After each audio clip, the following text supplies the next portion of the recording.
Evening sir, আমার নাম রাজকুমার। আমি মেডিকেল ফাইনাল ইয়ারের ছাত্র, স্ট্যানলি মেডিকেল কলেজে। আমার প্রশ্নটা হলো, ইন্ডিয়ার মুসলমানরা কেন সবসময় ইন্ডিয়ান সিভিল কোর্টের বিরোধিতা করে? কেন ইন্ডিয়ার মুসলমানরা কমন সিভিল প্রসিডিওর কোর্টের বিরোধিতা করে?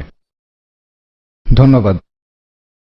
ভাই, আপনি খুব সুন্দর একটা প্রশ্ন করেছেন যে কেন মুসলমানেরা বিরোধিতা করে কমন সিভিল কোর্টের।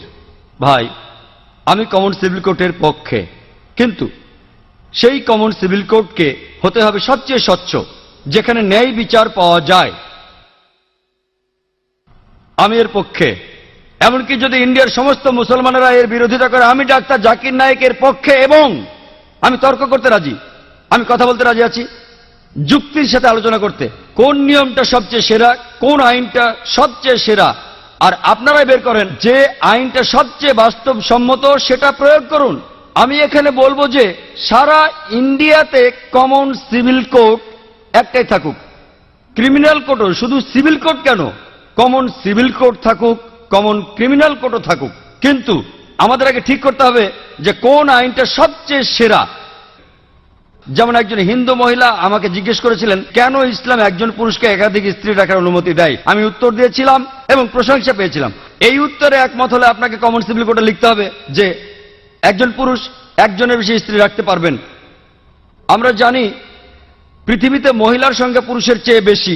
এর জন্য কোনো সমাধান নেই, কোনো ধর্মের সমাধান দেয়নি, যদিও কোনো ধর্ম বলে না যে মাত্র একটাই বিয়ে করুন, শুধুমাত্র কোরআন ছাড়া। আমি একটা উদাহরণ দিয়েছিলাম যে হিজাবের সঙ্গে ধর্ষণের সম্পর্ক।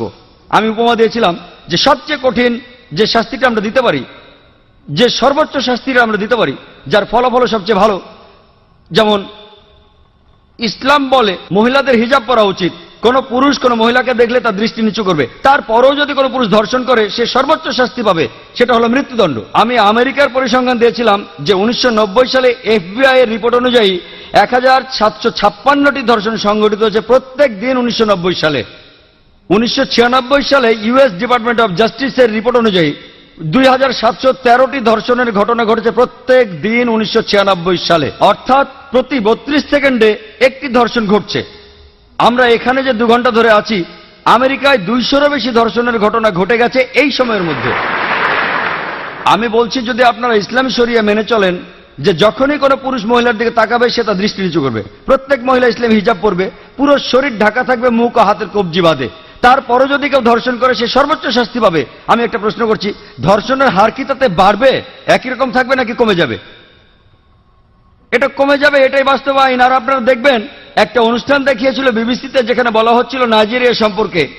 তারা ইসলামিক শরিয়া প্রয়োগ করেছিল, ধর্ষণের শাস্তি মৃত্যুদণ্ড, আর তখনই ধর্ষণের ঘটনা সেখানে কমে গিয়েছিল।